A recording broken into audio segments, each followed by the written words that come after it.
داؤد کی آمد انقلابی ثابت ہوئی۔ داؤد تھا بھی تو کتنا ہینڈسم، اس کا بات کرنے کا انداز بھی کتنا منفرد اور اعلیٰ تھا، اور اب تو اس کی نوکری بھی اتنی پرکشش تھی۔ داؤد کی امی کا میرے لیے رشتے کا پیغام لے کر آنا یوں ہی تھا جیسے سورج مغرب کے بجائے مشرق سے نکل آیا ہو۔ توا ہنسا تھا اور کتنے زور سے ہنسا تھا۔ امی اور اماں کو پیام قبول کرنے میں کیا تعامل ہو سکتا تھا؟ میں نہیں جانتی کہ اس پیام میں داؤد کی کتنی مرضی شامل تھی بھی یا نہیں، لیکن مجھے اپنا پتہ تھا، میں نے جیسے جہان فتح کر لیا تھا۔ داؤد مجھ سے عمر میں چند ماہ چھوٹا تھا، مگر اس کی شخصیت میں نہ جانے کیا جادو تھا کہ وہ اپنی پختہ سوچ، ذمہ دارانہ رویوں اور عمر میں کچھ بڑے ہونے کا احساس اس کے باوجود خود کو اس زہر سے نہیں بچا پائی تھی۔ گریجویشن کے بعد اسکول ٹیچر بن گئی اور جلد ہی اپنی عمر سے بڑی لگنے لگی۔ ہمارے گھر بہت سادہ لوگوں کا آنا جانا تھا، نہ میل ملاقات۔ توا ہنستا یعنی شادی کا شگون ہوتا بھی تو کس طرح؟ داؤد کی آمد انقلابی ثابت ہوئی۔ داؤد تھا بھی تو کتنا ہینڈسم، اور اس کا بات کرنے کا انداز بھی کتنا منفرد اور اعلیٰ تھا، اور اب تو اس کی نوکری بھی اتنی پرکشش تھی۔ داؤد کی امی کا میرے لیے شادی کا پیغام لانا یوں ہی تھا جیسے سورج مغرب کے بجائے مشرق سے نکل آیا ہو۔ توا ہنسا تھا اور کتنی زور سے ہنسا تھا۔ اماں اور امی کو پیام قبول کرنے میں کیا تعامل ہو سکتا تھا؟ میں نہیں جانتی کہ اس پیام میں داؤد کی کتنی مرضی شامل تھی بھی یا نہیں، لیکن مجھے اپنا پتہ تھا، میں نے جیسے جہان فتح کر لیا تھا۔ داؤد مجھ سے عمر میں چند ماہ چھوٹا تھا، مگر اس کی شخصیت میں نہ جانے کیا جادو تھا کہ میں اپنے پختہ سوچ، ذمہ دارانہ رویوں اور عمر میں کچھ بڑے ہونے کا احساس ہونے کے باوجود خود کو اس کے زہر سے بچا نہیں پائی تھی۔ آنے والے دنوں میں داؤد کی بیوی بننے کے بعد مجھے اسے یہ باور کرانا تھا کہ ایک خاندانی اعلیٰ نسب کی پڑھی لکھی بیوی اور ڈینش گائے جیسی نان بائی کی بیٹی میں کیا فرق ہوتا ہے۔ مجھے داؤد کے دل کو ٹٹول کر دیکھنا تھا کہ وہاں اسے بھی روزیٹا بیکرز کے نان بائی کی بیٹی کا کوئی رنگ باقی تھا یا نہیں۔ اگر تھا تو مجھے اپنے رنگ کے ساتھ اس رنگ پر غالب آنا تھا، یوں کہ بیتے دنوں کی کوئی گرد اس کے دل پر باقی نہ رہے۔ زندگی اتنی آسان تو نہ ہوگی، لیکن اسے آسان ہونا بھی نہیں چاہیے۔ آخر میں داؤد تک رسائی حاصل کرنے کے لیے کچھ کم خطرہ تو مول نہیں لیا تھا میں نے۔ زندگی میں بڑے اور من چاہے کاموں کو کرنے کے لیے کبھی کبھار بڑے رسک بھی لینے پڑتے ہیں۔ ایڈونچر پسند داؤد کی بیوی کو بھی ایڈونچر پسند ہی ہونا چاہیے تھا نا۔ دانیہ اسکول میں ہونے والے کسی فنکشن کے لیے اپنی لائنز یاد کر رہی تھی۔ دانیہ کو غیر نصابی سرگرمیوں سے زیادہ دلچسپی تھی۔ وہ سب کی چہیتی بھانجی تھی۔ دانیہ کے پاس سب سے زیادہ سرٹیفکیٹس اور پرائز تھے، لیکن اس کی وجہ امتحانوں میں پوزیشن ہولڈر ہونا نہیں تھا۔ اس بار بھی وہ اسکول میں ہونے والے فنکشن کے لیے سیکنڈ نیوین کنٹری گرل کا رول منتخب کیے بیٹھی تھی۔ کوئی لائنز یاد کر رہی تھی۔ ہیویکن ٹیکسا ٹرائمف ٹیکن اکے فا بٹ۔ اس نے پڑھتے پڑھتے داؤد کی طرف دیکھا۔ ماموں، آپ کو اس کا ترجمہ آتا ہے؟ اس نے یوں ہی ماموں سے پوچھ لیا، جو اس کے بار بار یہ لائنز دہرانے پر بری طرح چونک کر اس کی طرف دیکھ رہا تھا۔ جواب میں وہ کچھ دیر اسے خالی نظروں سے دیکھتا رہا، پھر اس نے سامنے صوفے پر بیٹھی ہما کو دیکھا۔ نہیں، اس نے ہما کو دیکھتے ہوئے کہا تھا اور اپنا دھیان ٹی وی کی طرف کر لیا۔ ماموں کا بھی پتہ نہیں چلتا، اتنے ریزروڈ کم گو، کبھی کبھی تو بالکل ہی ٹرانس میں بیٹھے لگتے ہیں۔ مامی کہتی ہیں تمہارے ماموں نے کچھ زیادہ ہی اسٹڈی کر لی ہے۔ دانیہ نے سر جھٹکا اور اپنی لائنز یاد کرنے لگی۔ زندگی بہت مزے سے ہی گزر رہی تھی، سوائے ایک کمی کے۔ زندگی میں کوئی کمی نہیں۔ وقت نے بہت کچھ دیا ہے، لیکن ہمارا آنگن سونا ہے، اس میں بچوں کی چہکار نہیں۔ کبھی کبھی یہ کمی بہت شدت سے محسوس ہوتی ہے، لیکن داؤد نے کبھی مجھے اس کا احساس نہیں دلایا۔ داؤد نے زندگی میں محنت کی اور اب وہ گریڈ 22 پر کام کر رہا ہے۔ ہم وفاقی دارالحکومت میں ایک بڑے سرکاری گھر میں رہائش پذیر ہیں۔ اماں اور امی میری قسمت کو دیر سے مگر خوش آئی کہتی ہیں۔ اماں میری شادی کے 5 سال بعد دنیا سے چلی گئیں۔ امی اور داؤد کی امی دونوں ہمارے ساتھ رہنے لگیں۔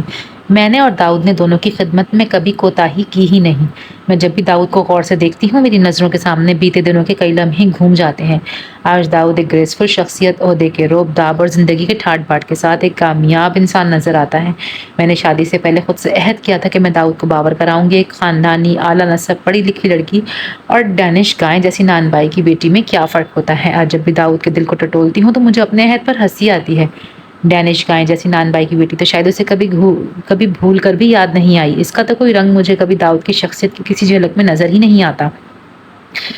میں کتنی احمق تھی، یوں ہی اس بات کے پیچھے خوار ہوئی کہ داؤد کی زندگی میں وہ ڈینش گائے جیسی لڑکی کیسی لگے گی۔ اتنے دنوں بعد میرے اور داؤد کے درمیان ذہنی ہم آہنگی، محبت، احترام اور آسودگی کا رنگ ہے، جس میں کوئی ڈینش گائے کسی نان بائی کی بیٹی کا دور دور تک کوئی اثر نہیں۔ ہماری شادی میں داؤد کی مرضی شامل تھی یا نہیں، اس سے کیا فرق پڑتا ہے، کیونکہ اتنے سالوں میں نے داؤد کو اپنے سلیقے، محبت اور وفاداری، اطاعت شاری سے مکمل طور پر پا لیا ہے۔ کوئی میرے جیسا دوسرا فاتح تو سامنے آئے۔ میں نے شادی کے بعد صرف ایک دفعہ اوکاڑا جا کے دیکھا۔ ہم چند دنوں داؤد کے ساتھ داؤد کے آبائی گھر میں رہے اور پھر داؤد کی امی ہمارے ساتھ وہاں آ گئیں جہاں داؤد کو نئی جاب ملی تھی۔ داؤد کا آبائی گھر بند کر دیا گیا۔ داؤد کا بھائی اپنی فیملی کے ساتھ کینیڈا چلا گیا، ایک بہن دبئی اور دوسری کراچی شفٹ ہو گئی۔ اوکاڑا والا گھر بند ہی رہا۔ داؤد کی امی کو اپنی بیماری اور آخری دنوں کے دوران اوکاڑا والا گھر بہت یاد آتا تھا، مگر وہ سفر کر کے وہاں جا نہیں سکتی تھی۔ ان کے انتقال کے بعد ان کو اسلام آباد میں ہی دفن کر دیا گیا۔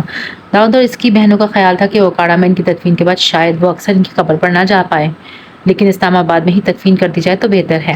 اوکاڑا سے داؤد کا تعلق صرف ایک یاد بن کر رہ چکا تھا، لیکن کچھ دن پہلے داؤد کے اوکاڑا میں مقیم ایک عزیز کا فون آیا جنہوں نے اسے بتایا تھا گھر بند رہنے کی وجہ سے خراب ہو رہا ہے اور اس کی ایک چھت گر رہی ہے۔ انہوں نے گھر کا خریدار بھی تلاش کر رکھا تھا۔ داؤد کو اسی سلسلے میں اوکاڑا آنے کو کہا۔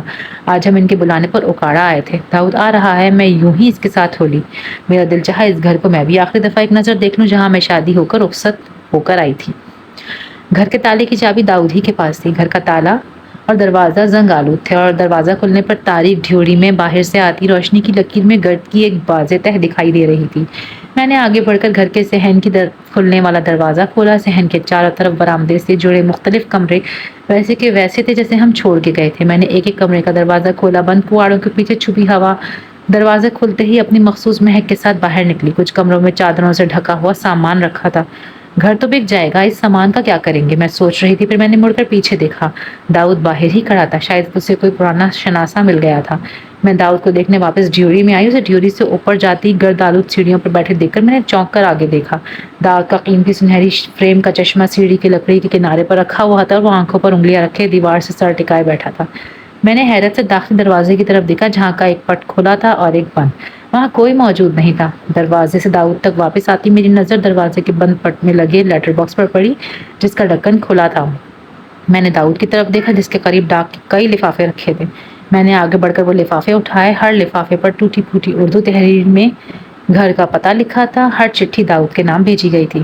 میں تمہیں وہ خط پہلے بھی لکھ چکی ہوں 2 دفعہ، تم نے مجھے جواب دیا نہ خدائے، میں بہت اذیت میں ہوں۔ تمہارے کزن کی مخبری کے بعد سلمان نے مجھے اور فضلو کو اٹھا کر ایک کیمپ میں لا پھینکا ہے۔ اس نے میری ٹانگوں پر 2 فائر کیے، میں معذور ہو چکی ہوں۔ اس نے میری جلد سے میرے ناخن اکاڑ پھینکے ہیں۔ میں ایک عذاب سے گزر کر تمہیں خط لکھ رہی ہوں۔ یہ خط میں شیردل کو دوں گی، وہ کہتا ہے وہ یہ خط ڈاک میں ڈال آئے گا۔ شیردل بیچارہ میرا بہت خیال رکھتا ہے، مگر تم کہاں ہو؟ تم تو مجھے اپنے گھر لے جانے آئے تھے نا، تم نے مجھے لینے آنا تھا، تم کہاں ہو داؤد؟ خط میرے ہاتھ میں لرز رہا تھا۔ میرا دماغ گھوم گیا، میری آنکھوں کے سامنے تارے ناچنے لگے۔ میں نے کانپتے ہاتھوں سے دوسرے لفافے سے چٹھی نکالی۔ تم نے مجھے جواب نہیں بھیجا، پتہ نہیں تم تک میرا خط پہنچا کہ نہیں۔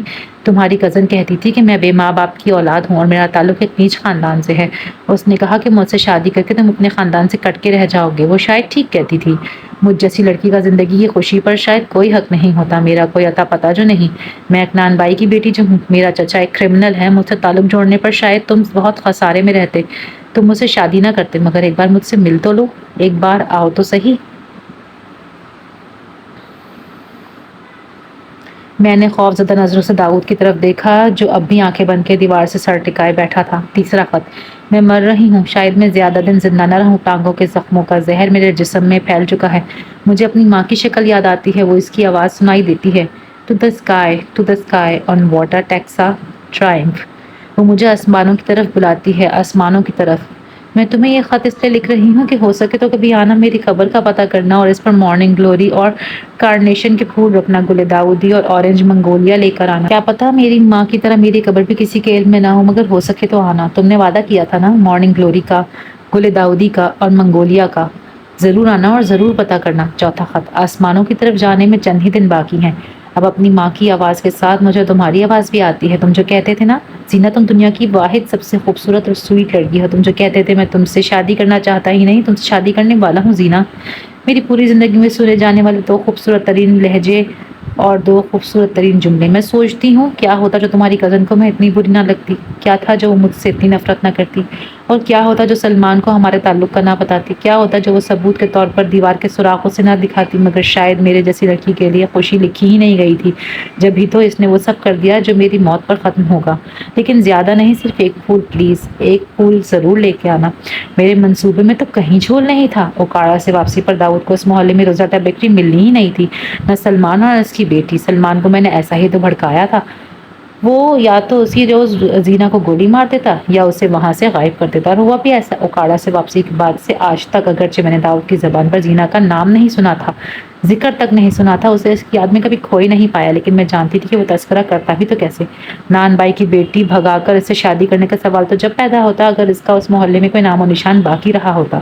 سلمان میرے دیے اس جراوے پر ہی تو وہاں سے ایک دن میں بھاگا تھا کہ داؤد اس کی کرتوت ہائی کورٹ کے علم میں لانے والا ہے۔ داؤد کو اوکاڑا سے واپسی پر نہ نان بائی ملا اور نہ اس کی بیٹی، جبھی تو وہ گمسم ہو گیا تھا اور وہ تذکرہ کرنا بھول گیا۔ میں اپنے پلان کی کامیابی پر خوش اور مطمئن تھی، اس کے فیل ہونے کا سوال ہی پیدا نہیں ہوتا تھا۔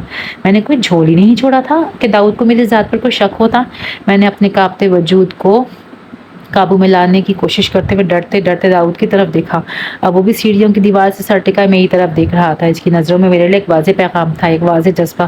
کیا کوئی سمجھ سکتا ہے اس جذبے کا نام کیا تھا؟ اتنے برسوں میں نے اسی اطمینان میں گزار دیے کہ میرے اور داؤد کے رشتے میں ذہنی ہم آہنگی، محبت، آسودگی اور سکون کے سوا کچھ نہیں ہے، مگر داؤد کی نظریں مجھے یہ بات کیوں سمجھا رہی تھی کہ میرے اور اس کے درمیان ہمیشہ سے کوئی موجود تھا، اور آج وہ غیر مرئی وجود ہم سے ہمارے درمیان صاف آن کھڑا ہوا ہے۔ اس وجود کے ہاتھ میں میرا گزشتہ اعمال نامہ تھا اور میرے آنے والے دنوں کی تصویریں بھی۔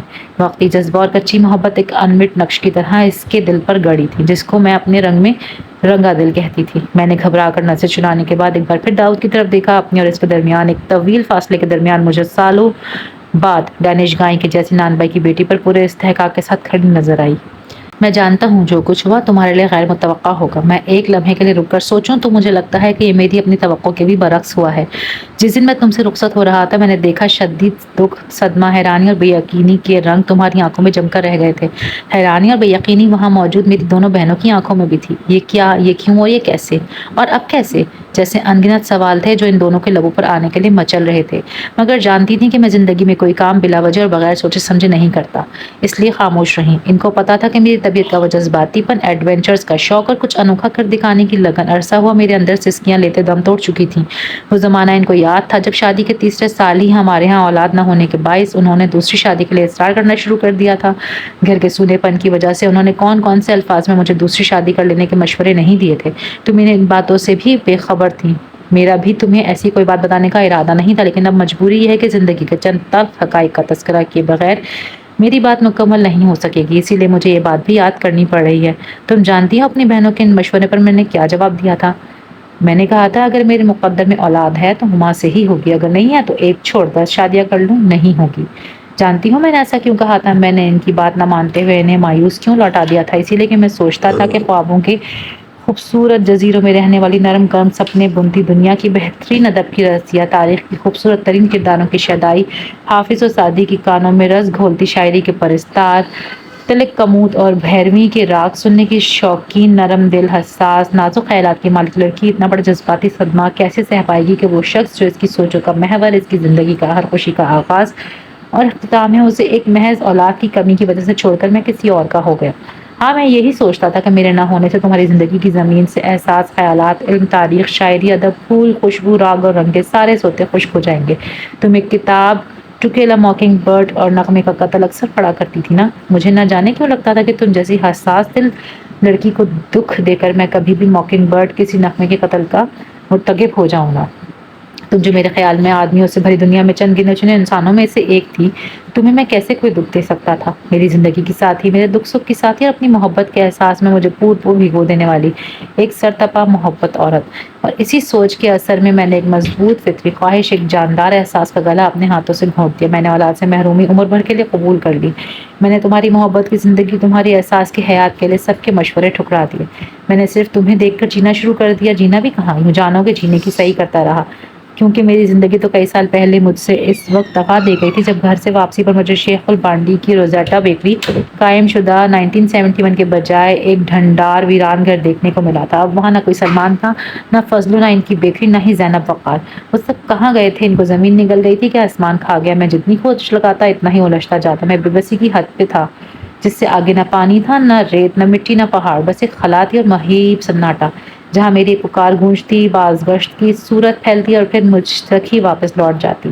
اسے سننے والا کوئی نہیں تھا، اسے جواب دینے والا کوئی بھی نہیں تھا۔ زندگی کی سب سے بڑی خواہش کا گلا گھونٹ دیا جائے، زندگی میں ہی مر جائے، تو پھر جینے کی صرف صحیح باقی رہ جاتی ہے۔ سو میں نے جینے کی صحیح کرنا شروع کر دی ہے۔ انہی دنوں کی بات ہے جب امی اپنی انگلی سے تمہاری طرف اشارہ کر کے مجھے خاک جزیرے سے زری محل کا راستہ دکھانا شروع کر چکی تھی۔ کیا تمہیں پتا ہے میرے ذہن اور دل کا اس وقت کیا عالم تھا کہ میں صورتیں دیکھتا تھا مگر مجھے نظر کچھ نہیں آتا تھا، میں آوازیں سنتا تھا مگر مجھے دکھائی کچھ نہیں دیتا تھا۔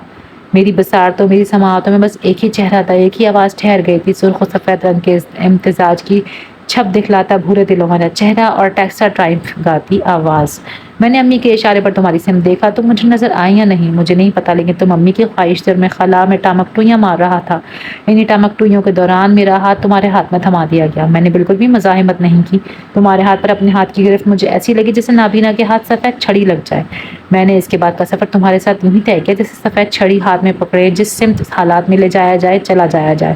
مگر ان سالوں میں نے نہ جانے کتنی بار تمہاری اپنے لیے محبت، وارفتگی، شوق اور جنون کی خود اپنے سامنے گواہی دی ہے۔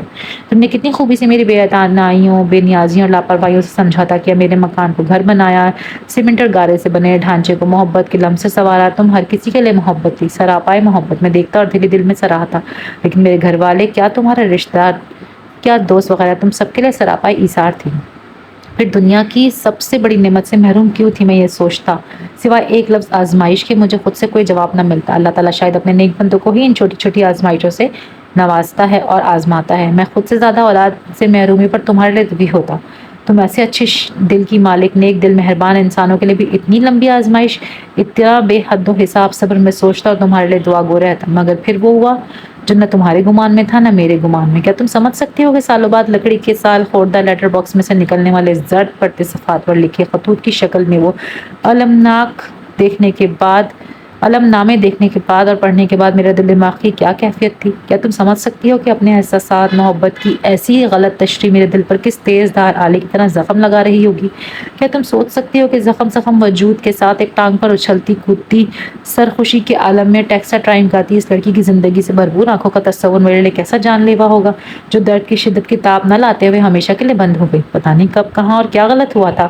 گئے دنوں میں جو تمہارے دل کو گمان گزرا کہ زینب وقار کے لیے میرے جذبات وقتی ہمدردی کا نتیجہ تھے، نہ جانے کیسے تم نے سوچ لیا کہ سلمان کو سب بتا کر، روزاٹا بیکری بند کروا کر اور غائب کروا کر تم میرا دل سے اتفاقاً ٹکرا جانے والی اس لڑکی کو ہمیشہ کے لیے نکال کر باہر پھینک سکو گی، جو سراپائی معصومیت تھی، جو سراپائی مظلومیت تھی اور سراپائی محبت تھی۔ میں نہیں جانتا کہ میری طلب تم ایسی بصارت سے مالامال لڑکی کو اس طرح اندھا کر سکتی ہے کہ تم ہوا میں تیر چلاتے ہوئے ایک محبوب ترین مترنم نغمے کا قتل کر بیٹھو گی۔ ہما، کیا کبھی تم نے اپنے خون آلود ہاتھ کو دیکھا ہے؟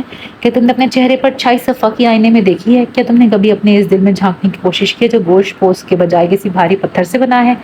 تم نے نہیں دیکھا نا، یہ سب کچھ میں نے دیکھا ہے۔ اکاڑا والے آبائی گھر کی گرد آلود سیڑھیوں پر بیٹھے بیٹھے لیٹر باکس سے نکلنے والے دیمک زدہ زرد صفحات کے پیچھے اچانک مجھے نرم گرم دستانوں کے نیچے تمہارا خون نظر آنے لگا۔ میں نے خود اپنی آنکھوں سے تمہیں ہواؤں میں اندھادھند تلوار چلاتے دیکھا، اور یقین جانو مجھے اس روز تمہارے سینے میں چھپی نیکی، انسانیت، ہمدردی، محبت کی مصنوعی چادر میں چھپا وہ پتھر سے بنا دل بھی نظر آ گیا، جو لباڈب کرتا دھڑکتا نہیں ہے بلکہ وہ بالکل ساکت تھا، نہ وہ کسی کی چیخ پر تڑپتا ہے، نہ کسی کی منتوں پر پسیجتا ہے، نہ ہی کسی کی بے بسی پر روتا ہے۔ اس پتھر دل پر خود غرضی کی آنکھ جڑی تھی، اور تمہیں پتا ہے اس پتھر دل سے اچانک اور غیر متوقع تعارف کے دوران لمحوں میں برسوں سے ناحل ہونے والے راز کا عقدہ بھی کھل گیا۔ میں نے لمحوں میں سالوں سے چھپے راز کو دریافت کر لیا۔ ایک چنگیز خانی پتھر دل جہاں صفا کی بربریت، خود غرضی، ظلم اور صرف اپنی فتح کے جھنڈے گاڑنے کے زوم کا راج تھا، اس کے کسی کونے میں کہیں ممتا کے جذبے اتارنے کی گنجائش تھی؟ کیا وہ دل جو بن ماں باپ کی ایک دربدر مظلوم بیٹی کے خوابوں، خواہشوں اور زندگی سے بھرپور جسم کا قتل کا باعث بنا تھا، اللہ تعالیٰ کبھی اپنی شفقت، محبت اور رحمت کا پرتو ممتا کا جذبہ اتار سکتا تھا؟ ہرگز نہیں۔ میرے دل نے لمحوں میں فیصلہ صادر کیا، اتنے شفاف دل میں اتنے قیمتی جذبے کی کوئی گنجائش ہو ہی نہیں سکتی، نہ وہ اس کا اہل ہو سکتا ہے۔ انہی کی نچلی لمحوں میں نے جان لیا کہ اللہ تعالیٰ نے تمہیں اولاد سے کیوں نہیں نوازا۔ جانتی ہو کیوں؟ اس لیے کہ ممتا تو سرتاپا محبت ہوتی ہے، سرتاپا رحمت ہوتی ہے، وہ تو صرف اس دل کی مکین ہوتی ہے جو بے غرض اور کھوٹ سے پاک ہوتا ہے، اور تم نے ایک انسان کو پانے کے لیے، اس کے ایک بندے کو حاصل کرنے کے لیے اس دوسرے بندے کو قتل کر ڈالا، اور ضرور سوچنا کہ جو قتل تم کر چکی ہو اس کی سزا پھانسی کا پھندا ہونی چاہیے، یا آئرن چیئر کا الیکٹرک شاک، یا پھر زہر کا پیالہ۔